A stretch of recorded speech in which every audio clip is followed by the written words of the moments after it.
Hey, afternoon everyone. So I just want to jump on. Very good week of sessions this week. Absolutely brilliant. Loads of people turned up. Loads of people got involved. We've done pad work this week, break falls this week. We've done kata work this week. We've done kick bag work this week. We've done so much stuff this week, and we've introduced a brand new pad work or pad work flow drill for some of our higher grades this week, which is really cool. And it's, again, it's just enjoying that process of being involved, getting involved in it. And, and again, there's loads more stuff to come. So, which I'm really enjoying the process of. So a couple of things. Make sure that you're wearing your full uniform as from now. I've put 2 emails out already this week, or not this week, last week and the week before, about wearing your full uniform. If you're going to school and you don't have your full uniform on, your teacher's going to say, well, where's your top? Where's your t-shirt? Where's your PE kit?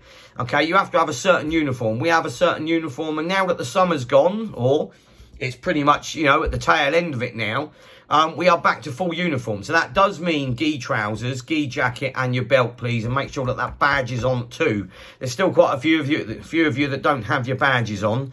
Remember, you're part of that process now. You're part of that club, and likewise, if you're at a specific school, they have a certain badge, So again, likewise, we require the same things. All right. So we do have rules, and we do try and stick to them as best as we can.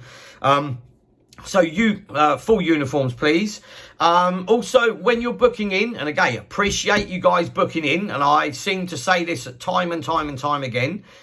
If you are booking in, either please let us know that you're not going to turn up, or at least let us know that you're not going to show up. All right, we're still getting people that are booking in, which is great. Really appreciate that you're booking in, because that way we know that you're coming.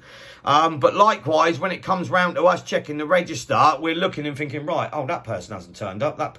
So today we had 4 other people booked in. We had 4 people booked in that never showed up today, and we've not had a message to say that they weren't coming either, which is a bit of a shame. So again, when it comes round to that, we cross off, or we put a cross next to their name to saying they never showed up. So again, it's one of those things of, when it comes round to looking at people for gradings, we'll go, right, did they turn up? Oh, they weren't there that week. Oh, they weren't there that week either.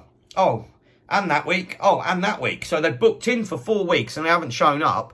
So really and truthfully, they might have been on their belt for, let's say, 6 months. Well, actually, they've only actually trained for 5 months. So I want you to understand that process. It might be the fact that you'll go, oh, well, such and such grading back in April, but then they had 4 weeks off during August, which means, in reality, they're 1 month off. So what might be the fact that they've been you think they've been training for 6 months, or they've been on that belt for 6 months. Or actually, in all honesty, they've only been on it for 5 months, because they haven't trained for 4 of those weeks. So I really want you to understand our process of how it works. If you're on a belt for a certain amount of time and you've had 4, 5 or 6 weeks off, that cuts the that cuts the amount of time that you've been on that grade.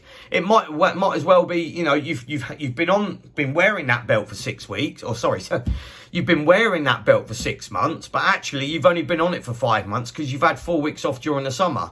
So please understand, from our point of view, when it comes around to grading time, you might say, oh, they've been on that belt for 6 months. Yeah, but how many weeks did they have off during the summer? Oh, they had 2 weeks off there. Oh, they were sick 1 week. Oh, they had an eye test appointment, another week. That's 4 weeks they haven't shown up. So please understand our thought process of how it works for a grading.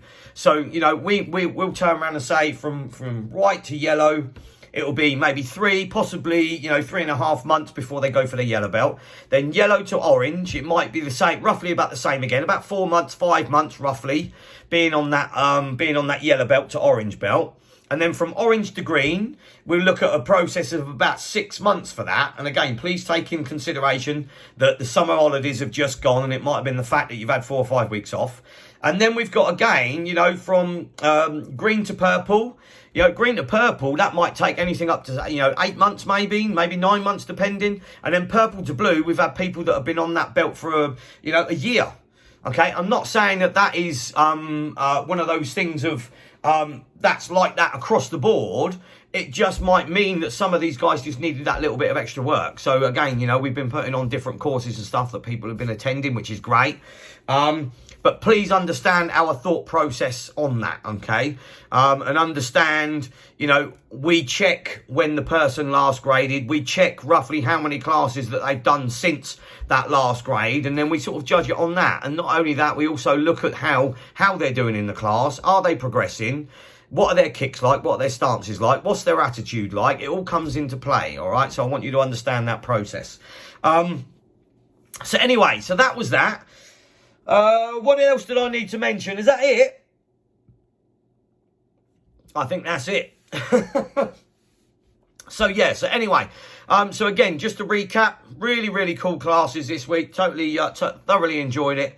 And yeah, looking forward to next week because we got more to come. Anyway, guys, take it steady and see you next week. Cheers, bye-bye.